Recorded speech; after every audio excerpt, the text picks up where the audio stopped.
Bonjour tout le monde, j'espère que vous allez bien. Je suis Boris de la chaîne Électrifier le pays.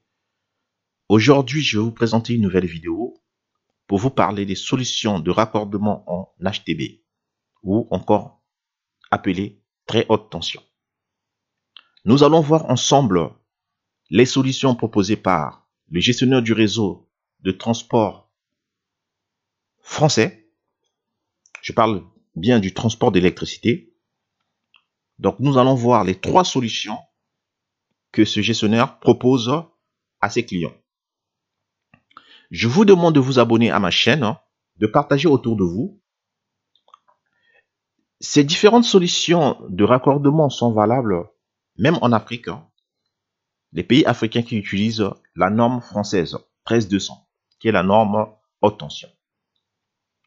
Si vous voulez que je vous fasse une vidéo sur les normes électriques, mettez dans les commentaires afin que je sache que vous avez besoin de connaître les normes qui existent dans le domaine électrique. Merci. Sans tarder, rentrons dans le vif de notre sujet. La première solution de raccordement que je voulais vous présenter, c'est la solution en simple antenne. C'est une solution simple à mettre en place. Pourquoi? Parce que les organes de protection des sectionnements sont logés dans le poste source du gestionnaire de réseau. Le gestionnaire du réseau construit une liaison entre le poste source, son poste source et le poste source du client. Comme vous voyez sur ce schéma, la limite de propriété est ici. Donc,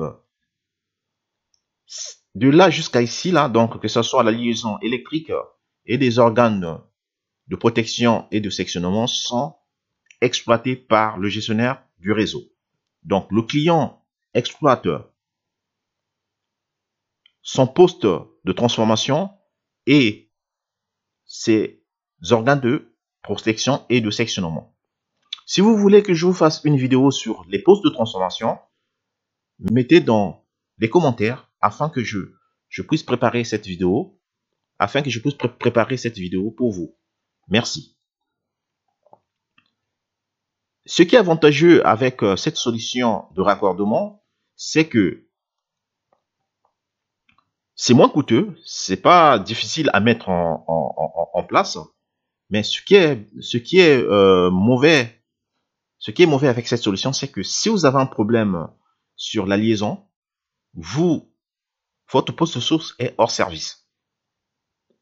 Et si on a aussi la maintenance, vous n'avez pas de moyen pour pallier au délestage au délestage. Donc, ce sont des solutions souvent utilisées d'une manière locale. On ne peut pas faire de l'interconnexion avec cette solution.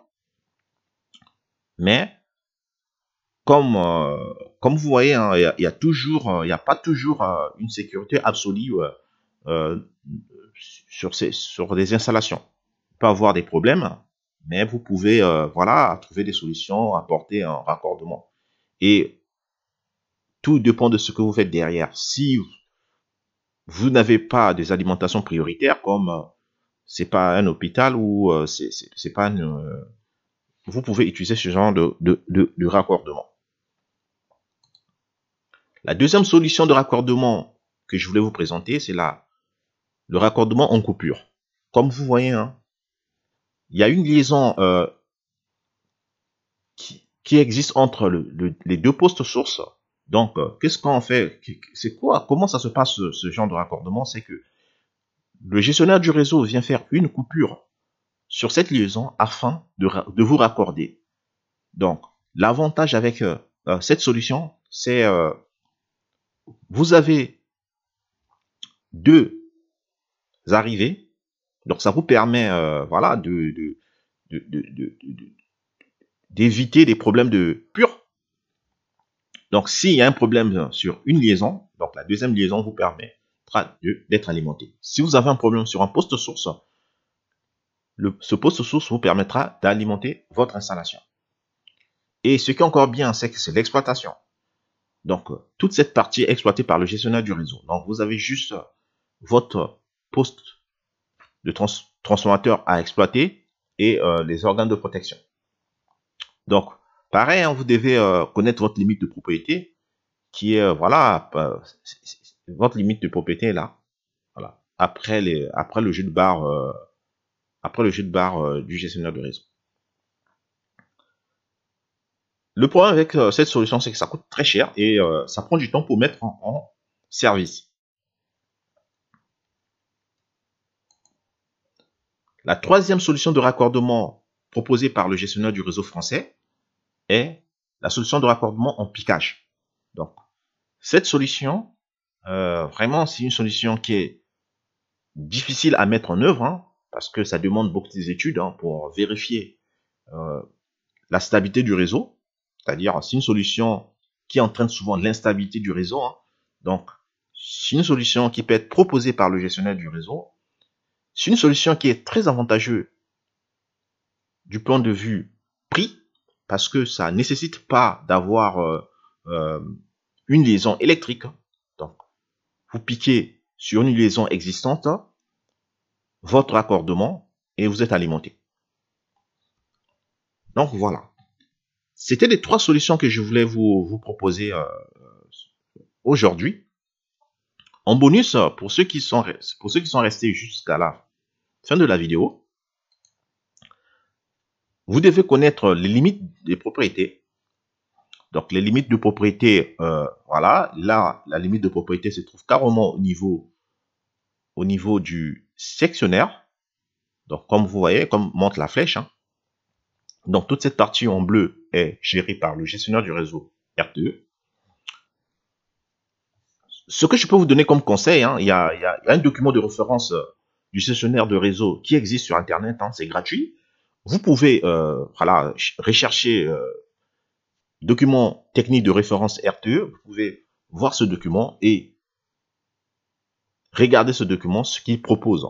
Sincèrement, c'est un document que j'utilise, hein, c'est un document riche en informations qui pourrait vous permettre de connaître comment fonctionne le réseau de transport d'électricité français. Pour aller plus loin, pour connaître ces différentes solutions de raccordement, toujours en bonus, je vous présente un schéma, les schémas unifilaires des solutions de raccordement, pour que vous puissiez comprendre comment fonctionne chaque organe. Donc, prenons l'exemple de la solution de raccordement en coupure. Donc, vous voyez, hein, nous avons deux arrivées HTB, nous avons nos transformateurs de tension qui permettent de faire la mesure, hein. Nous avons le transformateur de courant qui permet de faire aussi la mesure de courant ou de faire la protection. Nous avons nos jeux de barres, donc nous avons des jeux de barres, nous avons nos jeux de barres, hein. Ensuite, nous avons des transformateurs de tension qui permettent de faire la mesure de tension au niveau des jeux de barres. Nous avons nos organes de sectionnement. Nous avons nos disjoncteurs de protection, donc les disjoncteurs clients. Et là, nous avons notre comptage. Donc là, nous avons les TC courants, donc les transformateurs de courant qui permettent de faire le comptage de tout ce qui est intensité. Nous avons les TT, donc les transformateurs de tension qui permettent de faire le comptage de tout ce qui est tension. Et nous avons nos transformateurs. Voilà, donc sur ce genre sur ce genre de solution de raccordement, hein, nous pouvons avoir un seul départ, hein, ou avoir deux départs, ça dépend. Donc c'est à vous de voir comment vous allez faire votre basculement, si vous allez le faire en HTB ou en HTA, ça dépend. Hein. C'est à vous l'ingénieur, c'est à vous d'analyser votre solution de raccordement. Parce que quand on utilise un projet de raccordement, vous devez analyser le prix, le coût de matériel, s'il faut faire votre transport en HTB ou en HTA partie client. Donc voilà.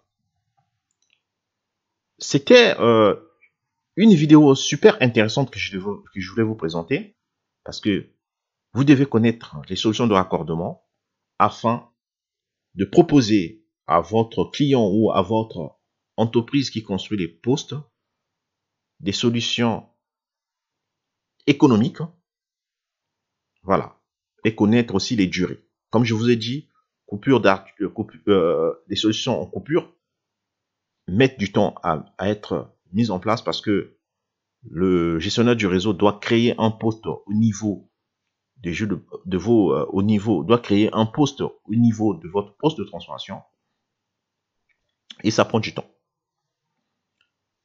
Merci pour m'avoir suivi.